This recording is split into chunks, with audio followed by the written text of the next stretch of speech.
Olá, boa tarde a todos vocês que estão conosco. Este é o nosso Jabuti Convida, nesta tarde com Mara Esteves. Antes de apresentar a nossa amiga, eu gostaria de dizer a vocês que o Jabuti continua com as inscrições abertas até o dia 29 de maio. Nós estamos com um número de inscrições igual ou já superior ao do ano passado e continuamos esperando os autores e autoras, as editoras, os coletivos, estamos esperando todo mundo para essa celebração da literatura que o Jabuti, promovido pela Câmara Brasileira do Livro, oferece aos brasileiros todos os anos. Nós vamos conversar com Mara Esteves, formada em letras, atua como educadora popular, mediadora de leitura e produtora cultural no segmento do livro, da leitura e da literatura. Mara é integrante do grupo Achadoras de Histórias, coletivo gestor da Biblioteca Comunitária de Jeane Firmino, na Zona Sul de São Paulo. Ela atua ainda como articuladora da Rede de Bibliotecas Comunitárias Litera Sampa, é membro da Rede Nacional de Bibliotecas Comunitárias. Mara, é uma surpresa muito feliz entrar em contato com essas iniciativas. Seja bem-vinda. Obrigada. Primeiro eu quero agradecer a toda a equipe do Prêmio Jabuti, da Câmara Brasileira do Livro, pelo convite. É uma honra estar com vocês novamente, agora à distância, né? Aproveitando aí as facilidades que a tecnologia nos permite de estarmos próximos, mesmo distante. Então, eu agradeço muito esse convite e vai ser ótimo esse bate-papo. Eu acho que sim, porque as imagens que eu tenho da Litera Sampa são imagens vibrantes, carregadas de uma esperança incrível. A gente vinha comentando um pouquinho isso antes de entrar no ar, e essas imagens certamente virão ao ar durante a nossa conversa. Mas, Mara, por favor, eu gostaria que você fizesse uma breve síntese de sua trajetória até chegar ao ponto em que você se encontra hoje como articuladora da Rede de Bibliotecas Litera Sampa, bibliotecas comunitárias, sempre bom insistir nisso. Faça uma breve síntese, por favor, de sua trajetória. Sim, sim. Bom, eu nasci, fui criada em Taboão da Serra, uma cidade bem colada aqui com a zona sul da cidade de São Paulo, faz parte da região metropolitana, e cresci tendo acesso aos livros a partir dos livros que nos chegavam pela escola ou pela única biblioteca pública da cidade. Realmente tive poucos acessos ao livro de forma fluida, porém, desde criança, sempre tive um fascínio em descobrir os segredos que os livros traziam, mesmo antes de ser alfabetizada. A partir daí, a vida foi me levando para outros rumos, né? A necessidade de trabalhar foi me distanciando um pouco do livro, mas, em certo momento, novos encontros ocorreram que foram fundamental para o lugar que eu estou agora, né? Eu tenho 36 anos, sou formada na universidade exatamente em letras, mas na vida eu sou formada pelos grupos de teatro, também pelos saraus, principalmente pelo Sarau do Binho, e foi através do Sarau do Binho, pela Suzy e pelo Binho, que tocam esse lindo sarau que ocorre aqui na Zona Sul de São Paulo, que eu tive o privilégio de conhecer as companheiras que hoje trabalham comigo, a Bianca Pereira, que já está aí no chat, a Cristina, isso, e foi a partir deles que ocorreu o nosso encontro. Eles nos convidaram para trabalhar, para tocar alguma coisa dentro da biblioteca, que hoje é a Biblioteca Comunitária de Jeane Firmino, mas que na época se chamava Brechoteca, Biblioteca Popular. Foi a partir daí que realmente aconteceu a mudança, né, essa travessia de caminhos, e que até hoje a gente vem plantando aí caminhos para formar uma sociedade leitora, uma sociedade com os laços humanitários mais fortalecidos a partir da coletividade e de uma sociedade mais colaborativa. educativa. E nesse caminho da biblioteca, nós encontramos também uma outra pessoa muito especial, que é a Bel Santos Maia, que nos convidou para integrar a Rede Litera Sampa. Uhum. Perfeito. A Bel também é outra figura que conheci no Jabuti e me impressionou demais. Depois fiquei feliz em saber que tenho amigos da USP que trabalham com ela lá no mestrado que ela está fazendo atualmente. Mas eu gostaria que você contasse para a gente, vocês devem ter muitos projetos, mas ainda do ponto de vista pessoal, antes de nós passarmos para tratar da Litera Sampa propriamente, que projetos mais te animam atualmente? Com que você está envolvida? Onde está o seu coração em termos de projetos? Nossa, acho que meu coração se divide em muitos amores, em muitas paixões. Hoje, o que me encanta são os projetos que nascem no chão das periferias para transformar esse mundo num mundo menos competitivo. Então, são projetos que alimentam a nossa alma, seja pelas poesias, pelas produções literárias, ou pelas formas de cooperação mútua entre as pessoas comuns que ocupam esse território, seja nos projetos que estão desenvolvendo atividades ligadas à permacultura, né, aos saraus, aos coletivos de mediadores, aos jovens mediadores de leitura. Isso tudo vai me encantando, mesmo que de alguma forma eu não esteja diretamente envolvida com eles, mas a partir do momento que há a transformação do nosso território, é algo que realmente também transforma nosso modo de viver cotidianamente. Atualmente, eu atuo muito acompanhando e colaborando com a gestão da Rede Litera Sampa e com a atuação da Biblioteca Comunitária de Giane Firmino, aqui no bairro do Jardim Olinda, que é onde eu moro, da onde eu estou falando agora. E, neste exato momento, o que vem nos mobilizando é realmente o combate aos efeitos da pandemia do Covid-19, do impacto que vem refletindo na vida dessa comunidade. Pois é, eu penso na pandemia diante da realidade de uma biblioteca comunitária. Como é que está a biblioteca comunitária de Giane Firmino nesse momento? Quais são as atividades que vocês têm implementado a partir da biblioteca? A gente que trabalha com cultura tem se esforçado muito mais durante essa pandemia para manter os nossos projetos vivos, para que a depressão não apague os nossos projetos, nem desanime as pessoas. Como é que vocês estão atuando? Realmente é um grande desafio, Marcos, porque todas as nossas bibliotecas estão com as atividades paradas. Quando a gente fala atividades paradas, são os nossos espaços fechados, né?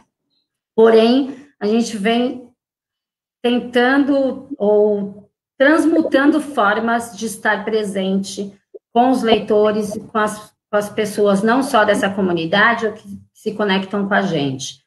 Então, nós estamos, pela via da literatura, atuando de forma online, podendo compartilhar leituras, literaturas, poesias, histórias, através das ferramentas das redes sociais, né, através da Rede Nacional de Bibliotecas Comunitárias, que nós fazemos parte também. Nós temos um projeto para trazer um pouco de leveza nesse momento, para que a gente possa realmente atravessar esse tempo, que são barquinhas para atravessar o mau tempo, que são formas da gente compartilhar poesias, tem escritores contribuindo com isso. Perfeito para o Brasil atual, para o mundo. Exatamente. Para que a gente não se conecte com essas energias tão densas que estão vibrando por aí, até uma questão política mesmo, como a nossa atuação pode trazer um pouco mais de leveza, né? É agora que a cultura, a arte, a literatura vem para nos conectar com aquilo que realmente transcende nosso ser, que é o amor. Então, a literatura vem se conectando dessa forma. Agora, os nossos corpos, a nossa força física, ela está muito voltada para o combate à fome. As bibliotecas comunitárias, elas atuam em suas comunidades desde o berço, desde quando elas começaram a atuar, sempre com um olhar muito delicado com a comunidade. Quais são as necessidades da nossa comunidade? O que o povo que constrói essa comunidade pensa, deseja, pede, né? Então, é a partir desses desejos que a gente sempre desenvolveu nossas atividades. Então, nesse momento, também não poderia ser diferente. Então, se é a fome, então, quais são as formas, já que estamos em rede, como podemos nos conectar com outras pessoas e fazer com que a rede de solidariedade seja presente nesse momento. E esses gestos certamente alimentarão a fome por literatura posteriormente, não é? Ou simultaneamente. Mas eu gostaria que você nos descrevesse um pouco a Litera Sampa, nos contando quando surgiu, de onde surgiu. Você falou que as bibliotecas comunitárias, desde o início, são esses pontos de encontro e de respeito às necessidades e vontades das pessoas. Eu gostaria, então, que você nos contasse a origem da Litera Sampa. Quando, onde, como surgiu o projeto? Bom, a Rede Litera Sampa já existe há 10 anos. Começou na união de algumas bibliotecas comunitárias, através de um projeto muito especial que ainda existe, e que ainda está conosco, que é o programa Prazer em Ler, e pela necessidade de que essas bibliotecas que estão fomentando o acesso ao livro em comunidades periféricas, que historicamente são desprovidas do acesso ao livro, por uma reflexão delas próprias, nasceu a necessidade de estar em rede para um fortalecimento mútuo das suas ações e pela sobrevivência desses espaços. E quando a gente fala em bibliotecas comunitárias, a gente fala de espaços negligenciados pelo poder público, né? A gente não, pensando em nível nacional, nós não temos políticas públicas que realmente fortaleçam esse fazer. Então, a partir dessa reflexão, foi pensada a necessidade de estar em rede pela sobrevivência e pela ampliação dessas iniciativas em outros territórios que ainda não tinham acesso ao livro. Então, nos primeiros anos da Rede Litera Sampa, muitas bibliotecas começaram a surgir, e volto a citar a Abel Santos Maier como uma pessoa muito importante na formação de jovens, né, mulheres e homens, pela criação de novos coletivos de mediadores de leitura e pela criação de novas bibliotecas comunitárias em diversas periferias dessa cidade.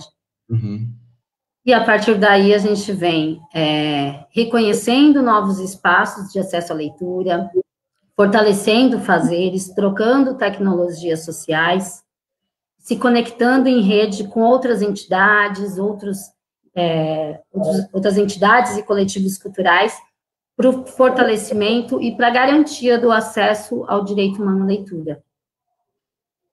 É interessante essa ideia de que se nós não formarmos redes, nós não sobreviveremos, e formando redes, a gente acaba aumentando a representatividade e, ao mesmo tempo, a autonomia e o poder de ação.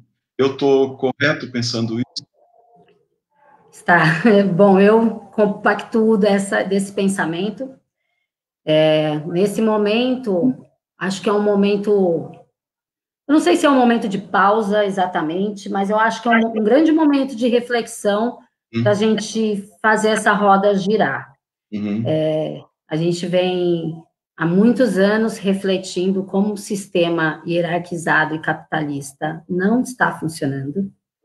Ele vem como uma máquina de moer gente, e é a partir dessa experiência de redes que agora vai ficar muito nítido, não só a rede de bibliotecas comunitárias, mas diversos outros coletivos e entidades que estão se articulando em rede para cuidar de suas comunidades, para fazer um papel que realmente por uma ausência do Estado, né, a gente percebe que a gente, para construir um novo mundo agora, a gente precisa que os elos dessas correntes estejam firmes, né?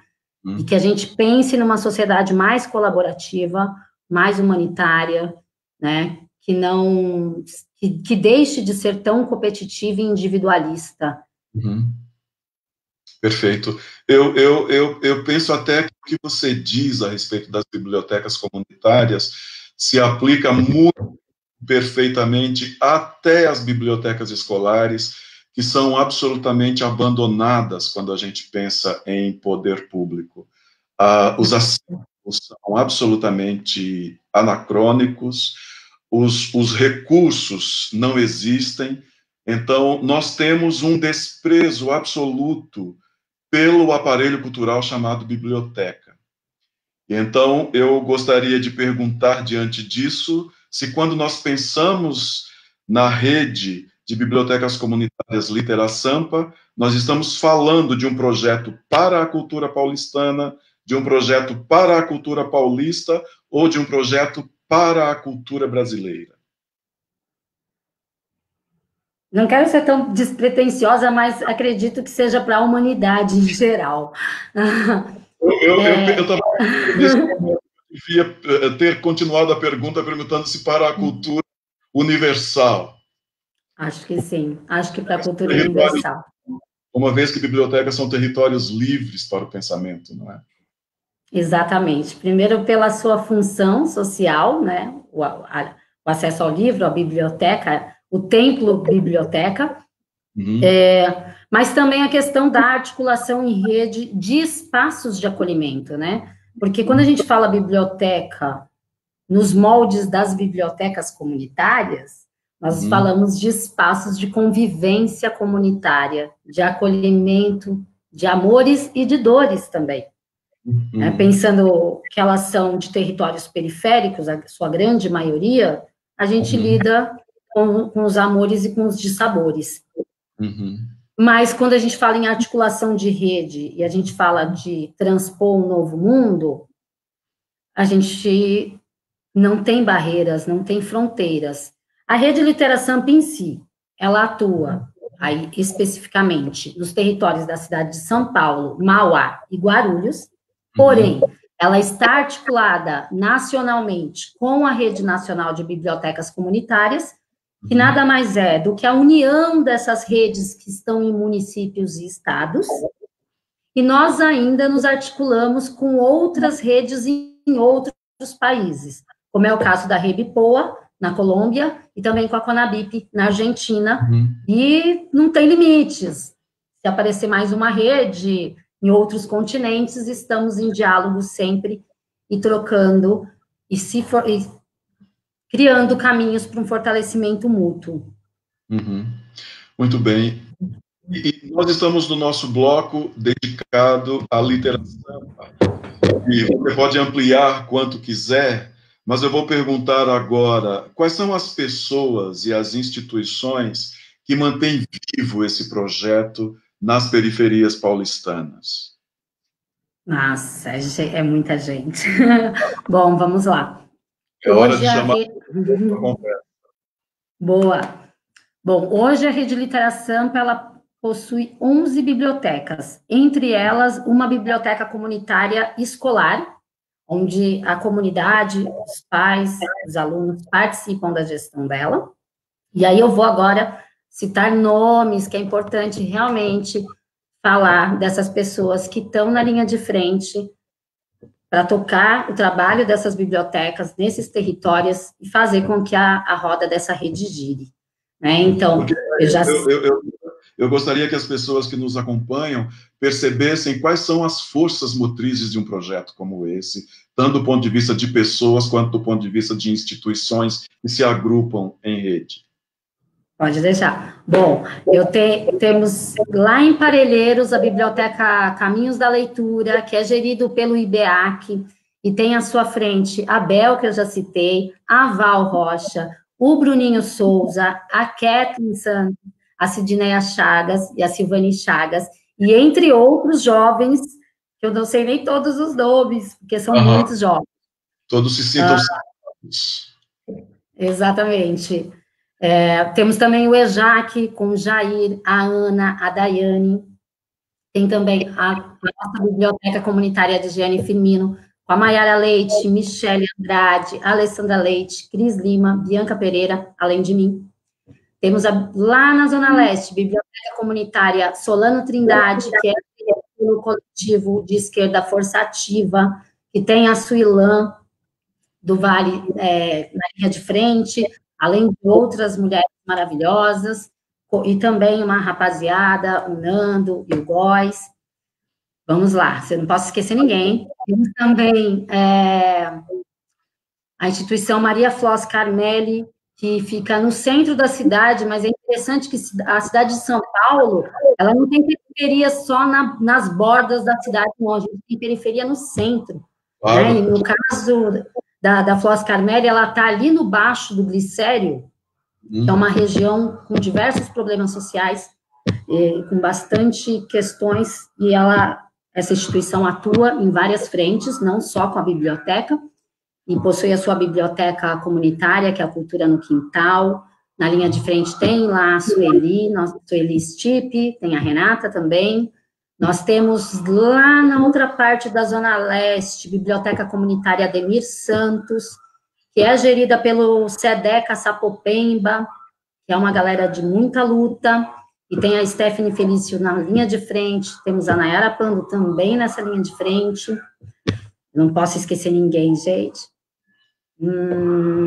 Aí, falando da biblioteca escolar comunitária, é na escola Amorim Lima, fica ali na Vila Gomes. Temos na linha de frente a Clarissa Roberta, e a nossa bibliotecária da rede. A rede tem uma bibliotecária que apoia todas as bibliotecas comunitárias e atua também nessa biblioteca escolar, que é a Zenita Monteiro.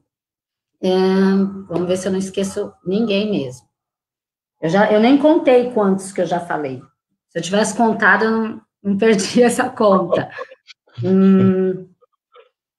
Bom, falei Caminhos da Leitura, falei EJAC, falei de Giane Firmino, falei Cultura no Quintal, SEDECA, Ademir, falei Solano Trindade.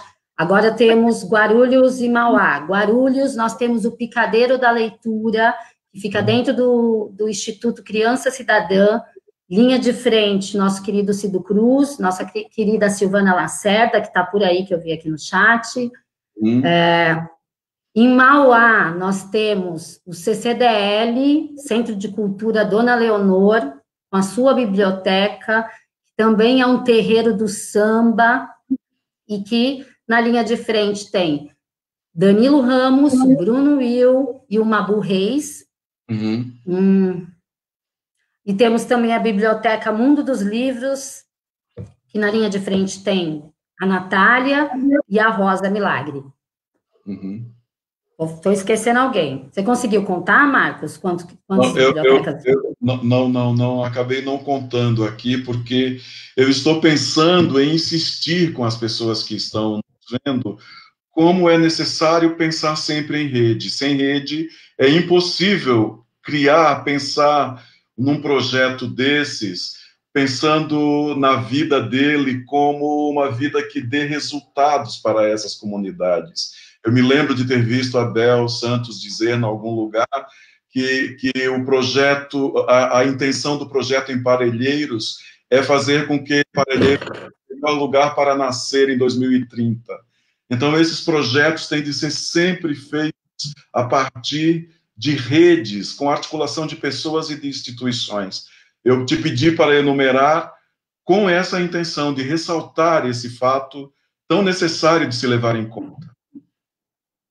Sim, eu vou pedir para colocarem no chat o nosso Facebook, que aí lá tem mais informações.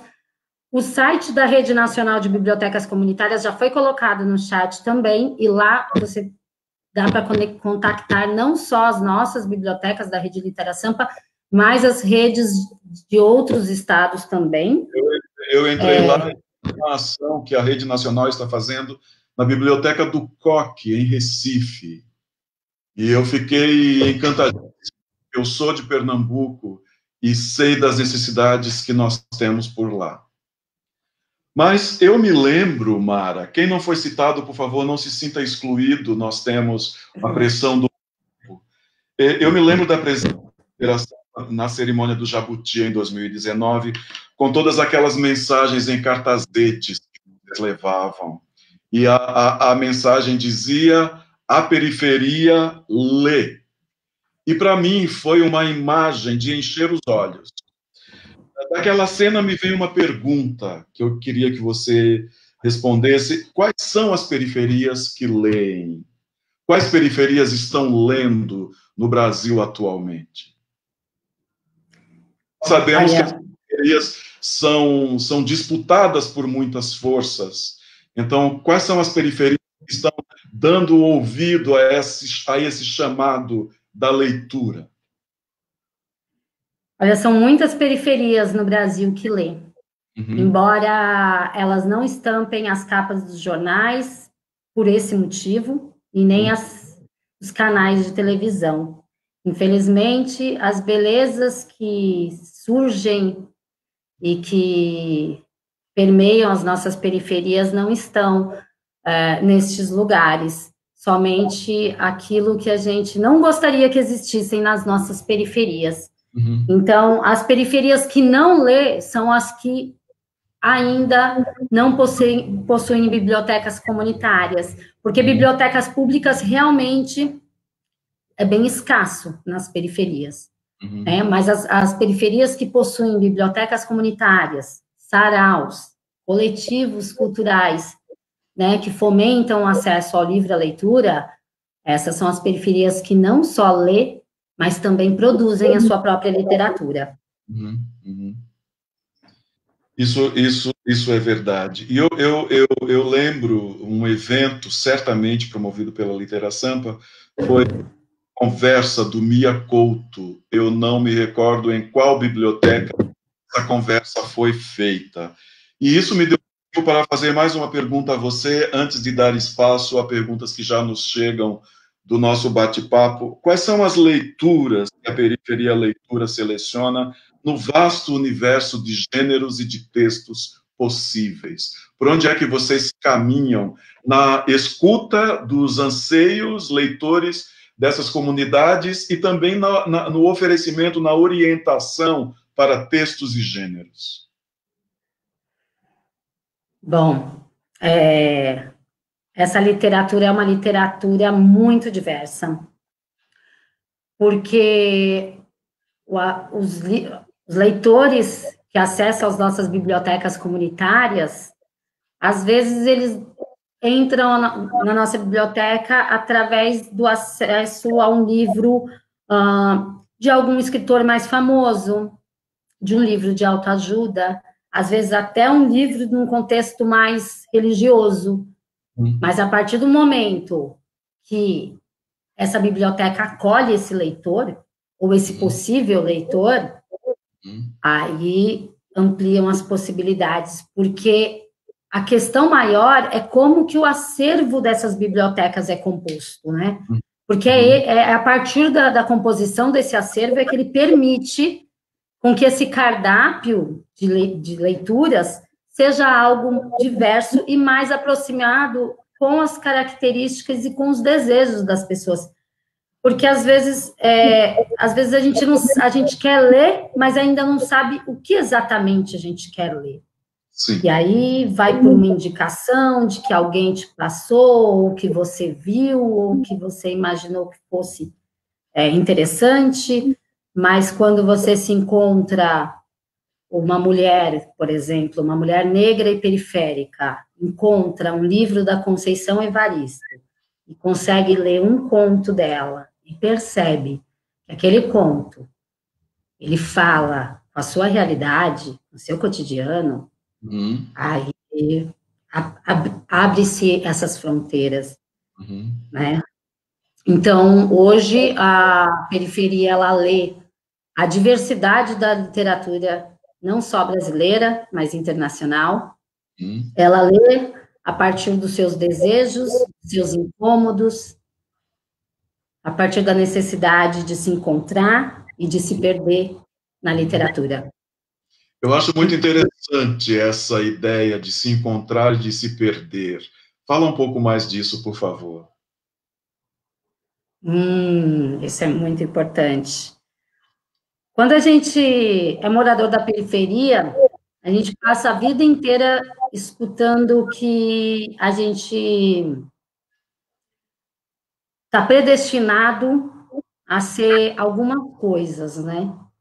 Ou ser ladrão, ou ser empregado de patrões, fazendo determinados serviços que não possibilitam que a sua capacidade criativa ou inventiva seja explorada de fato. Uhum. E a literatura, ela nos possibilita, talvez, nos perder destes caminhos e encontrar outros caminhos. Uhum. Trazer outros significados para esses caminhos, né? O trazer significância para o seu território. Uhum. Então, a literatura, ela nos permite transver os mundos e essa realidade.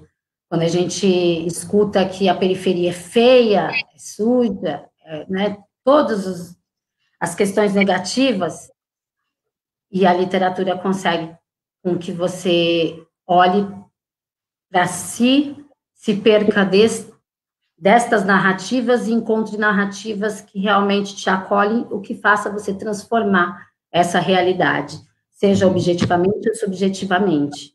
Uhum.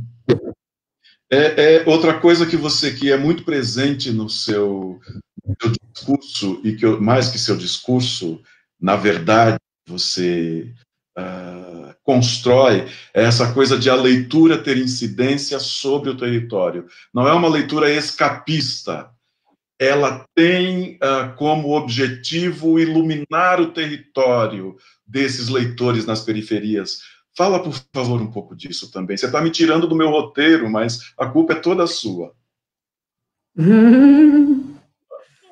Fala um pouco dessa necessidade, dessa decisão de buscar a leitura que ilumina o território da periferia, na periferia, e eu suponho que para só a partir daí se pensar em algum movimento. É engraçado que eu estou te escutando a pergunta e acabei lendo sem querer o comentário do José da Silva, que está aqui no bate-papo. Uhum. Eu acho que ele trouxe exatamente um pouco disso. Então, traz a voz dele para a nossa conversa. Isso, que ele traz essa questão das leituras obrigatórias ao longo da nossa trajetória estudantil, porque é exatamente por onde que a literatura chega na periferia, primeiramente através da escola, por isso também nós enaltecemos o espaço da escola. Porém, a forma de abordagem da literatura ao longo dos anos, pelo menos na minha formação leitora, sempre foi imposta de cima para baixo. E muito assim, é a referência, se você não entender, se não dialogar com o seu mundo, não, é você que não serve, não é a literatura que não serve para você, né? Você que não serve para a literatura. E aí, quando a gente pensa nas nossas atividades nas bibliotecas comunitárias, é totalmente ao contrário. A literatura, ela precisa estar em diálogo com a vida e com o cotidiano dessas pessoas. É por isso que em nossas atividades, a literatura oral, ela é muito presente, e as rodas de conversa, né, são muito presentes, porque a gente precisa entender como que essa literatura atravessa as pessoas. E para isso a gente precisa ter escuta, a gente precisa ter uma escuta calma, a gente não dá para a gente reproduzir algo que foi colocado historicamente no nosso país, de que a literatura é algo para estar lá em cima, na última instante, e somente os privilegiados vão ter acesso. Não, é preciso tirar esse livro lá da última instante e trazer para o chão, para no meio da terra batida, dos pés descalços, em volta de uma fogueira, tomando um chá, conversando, tricotando, comendo. Então, é isso, a literatura ela precisa estar no cotidiano de uma forma simples, Uhum. E é por isso que a literatura feita pelos escritores que estão na periferia ajuda, acho que a palavra ajuda nem define melhor, mas ela contribui para que essa palavra literária esteja na boca do povo, esteja transformando as pessoas, para que a gente possa, a partir disso, refletir sobre os nossos direitos, sobre o nosso papel no mundo. A gente não é só um número ou uma máquina de moer gente, a gente é responsável pela transformação desse mundo, pela criação de novos mundos. Uhum. Perfeito. Eu preciso trazer perguntas das pessoas. A Gabi Batista, que é uma que acompanha também as lives da Parábola Editorial, que é a minha editora, faz uma pergunta que acho que já está respondida, não é, Gabi? Ela pergunta onde posso conhecer o projeto, e já estão no bate-papo todos os links.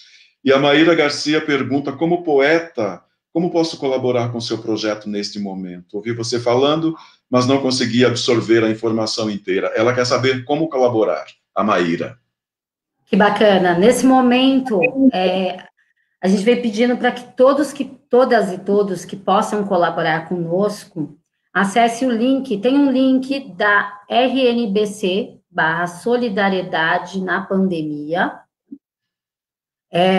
Lá você vai ter contato com todas as redes de bibliotecas espalhadas pelo país, e a contribuição que você pode dar é a partir da sua possibilidade mesmo. Lá a gente tem a campanha de arrecadação financeira para contribuir pelo combate à fome nas nossas comunidades, mas também com doação de cestas básicas, itens de limpeza, e também, como ela é poeta, ela pode também trazer as suas produções literárias para nossas barquinhas de atravessar o mau tempo. Perfeito, adoro esse nome, adoro esse projeto. Ser mais. Muito bem. A Luísa de Seta pergunta, você poderia falar de como se dá a mediação de empréstimos nas bibliotecas? Maravilhosa. Ela também está envolvida com bibliotecas comunitárias lá em Rio de Janeiro. Bom, bem-vinda, Luzia, acho à nossa conversa.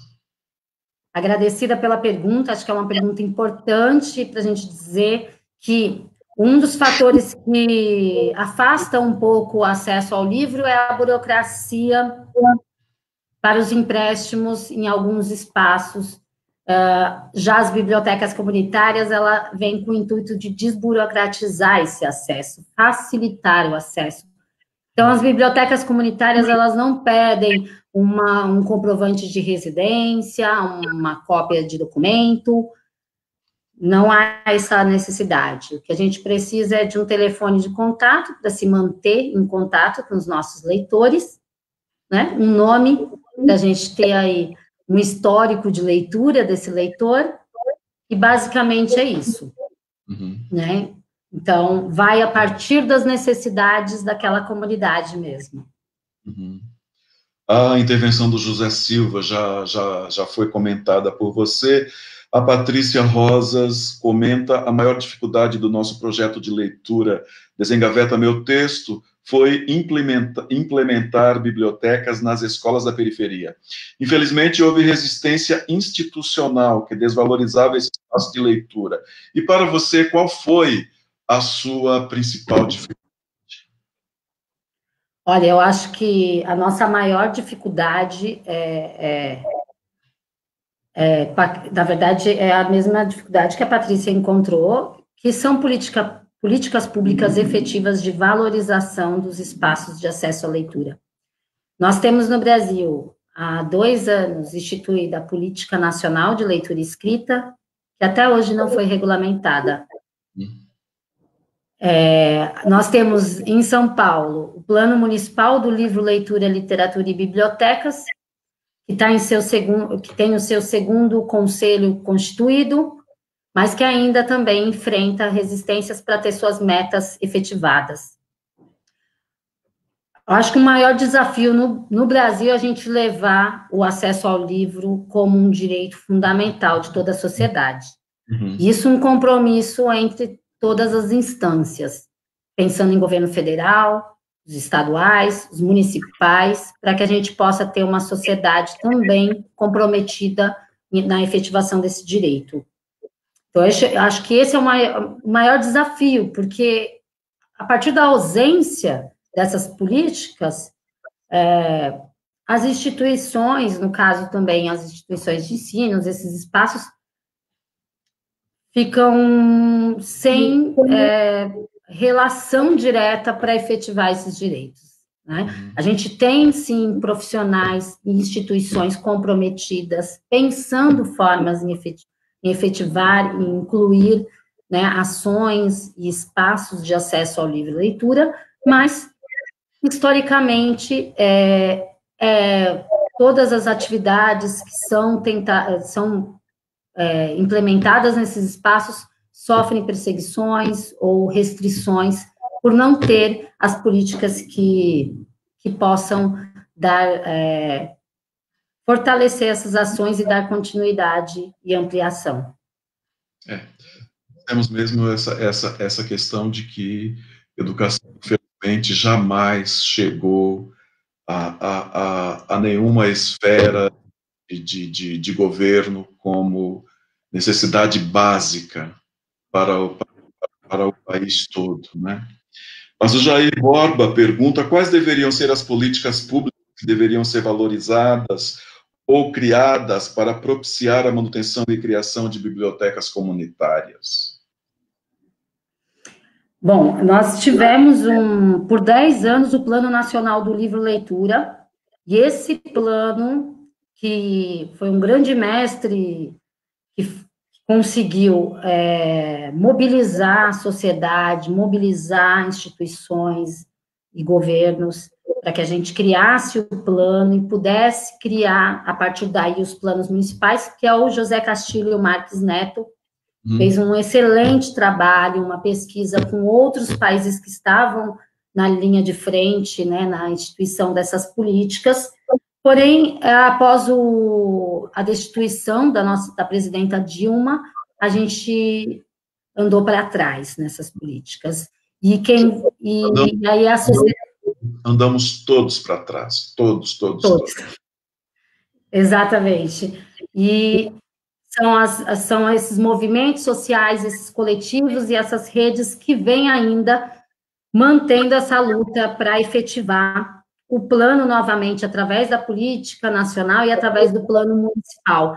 Então, quando o Jair pergunta isso, eu acredito que, para que a gente possa, de fato, efetivar políticas públicas que valorizem a criação e a manutenção das bibliotecas comunitárias, a gente precisa colocar a política nacional regulamentada, que os governos municipais e estaduais levem os planos municipais e estaduais a sério, como lei, é lei. O problema maior é quando a gente pensa que lei que cola e lei que não cola. Na verdade, todas as leis deveriam colar, né? A questão é, qual é o compromisso com a sociedade que esses governos têm? Né? Qual é os governantes que nós colocamos no poder e quais são as mobilizações que nós fazemos pela garantia de direitos? Então, tem toda uma luta aí de lutar pela efetivação da lei através de uma mobilização constante e efetiva. No município de São Paulo, a criação e a manutenção de bibliotecas comunitárias são metas de curto e médio prazo do Plano Municipal do Livro, Leitura, Literatura e Bibliotecas, mas, infelizmente, pouco a gente consegue avançar. Temos um conselho constituído, inclusive a Rede Literação está representada nesse conselho através da Júlia Alves, mas é uma luta ainda e a gente espera que em breve a gente consiga avançar nessas possibilidades. Não é difícil criar apoios, criar políticas públicas que valorizem as bibliotecas comunitárias, falta realmente interesse. Verdade. Mara, infelizmente nós estamos agora correndo contra o cronômetro. Mas há uma pergunta que aí nos leva para o nosso terceiro ponto, que infelizmente será só mencionado. A Gabi Batista, dessa vez, pergunta, ela é de Feira de Santana. Há algum projeto assim nas comunidades aqui da Bahia? É hora de a gente... Sim. Ótimo. Tem sim. Gabi. Eu vou tentar mandar o link, mas ó, se você entrar na página da Rede Nacional de Bibliotecas Comunitárias, você vai achar lá a Rede de Bibliotecas Comunitárias de Salvador. Porém, essa mesma rede de Salvador está articulando uma rede no estado da Bahia, que eu não sei se ainda é esse nome, mas eles estavam fechando o nome Oxente. Uhum. Vamos ver se é isso mesmo, porque é isso, né? O estado da Bahia é grande, é complexo, né? Nós temos regiões bem distintas, bem no sertão, que tem bibliotecas lá, inclusive tem a biblioteca comunitária do Paiaiá, que é uma biblioteca fantástica, mas se você entrar lá no site da Rede Nacional, contactar a Rede de Salvador, você consegue se articular em rede com eles também. O site já está no bate-papo, fique tranquila, Mara. Então, eu gostaria de, fazendo a última pergunta, a gente já ir pensando em encerrar, infelizmente, seria bom poder conversar com você dias a fio. Eu tenho essa dúvida, pensando na literatura Sampa agora, eu até intuo alguma resposta, mas eu queria que você me dissesse, me esclarecesse essa dúvida. Existe amor em São Paulo ou não existe? Existe. Existe muito amor. Só que querem fazer com que a gente acredite que só existe ódio. O ódio está lá, com quem está no poder agora. E eles não vão tirar o nosso amor. Porque o nosso amor é a nossa maior fonte de resistência e resiliência. Porque é com amor que a gente planta o livro, a leitura, a solidariedade, a colaboratividade e a possibilidade de um novo mundo agora. É para agora. É para hoje que a gente combate esse ódio com amor. E esse amor, ele está em todos, porque é a nossa fonte de vida. A nossa fonte de vida é amor. Talvez no sistema capitalista não tenha amor. Talvez o sistema capitalista seja uma máquina de moer gente e de moer amor. Uhum. Mas uma rede colaborativa é uma rede de plantar amor. Uhum. Perfeito. Eu sou migrante em São Paulo e me emociono com essas suas palavras. Eu me sinto acolhido outra vez. Gratidão. Sinta-se sempre, em breve, visite nossas bibliotecas, será muito bem-vindo, Marcos. Vai ser ótimo trocar contigo. Perfeito. Se você me permitir, eu separei uma poesia para a gente finalizar. Por favor, é o momento. Eu ofereço para ti e para todas e todos que estão acompanhando a gente. Essa poesia é de um poeta aqui da região, ele se chama Uberê Pelé, faz parte do Sarau do Binho, também contribui com as bibliotecas comunitárias com seus fazeres, e se chama Costura. Eu faço cultura, eu faço a costura, eu junto retalhos, revelo retratos do povo Brasil, do corpo de brasa, caboclo de palha, com a boca navalha, afiada sutil. Eu conto a história, na ponta da língua, do ponto de vista do preto indígena. Eu faço a cultura, eu vivo a revolta. Eu sei quanto pesa o enquadro da rota. Eu sei quanto pesa o arroz e o feijão. E sei quando falha, quando o prato falta na educação. Maravilha, maravilha. Com essas palavras, então, nós encerramos o Jabuti Convida de hoje com Mara Esteves. É o Jabuti se comprometendo também com as iniciativas de leitura e de cidadania em São Paulo, no Estado, no Brasil e pensando também em todas as redes com as quais a Litera Sampa se articula para a gente montar essa rede de resistência. Eu queria só lembrar que o Jabuti continua com as suas inscrições abertas até o dia 29 de maio. Participem, porque o Jabuti tem se tornado a cada ano uma iniciativa que busca estar em sintonia com o tempo que nós vivemos. Participem do Jabuti. Mara, muito obrigado por sua disponibilidade. Eu fiquei feliz demais de ter encontrado você para essa conversa.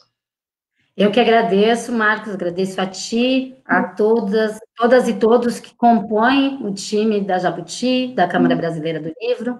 Agradeço a todas e todos que compartilharam dessa prosa conosco. E estamos juntos. Se precisarem, é só nos contactarem, todas as redes, e vamos juntos construir uma sociedade humanamente possível. É bom saber. Muito obrigado. Até a próxima. Obrigada. Tchau. Tchau, tchau.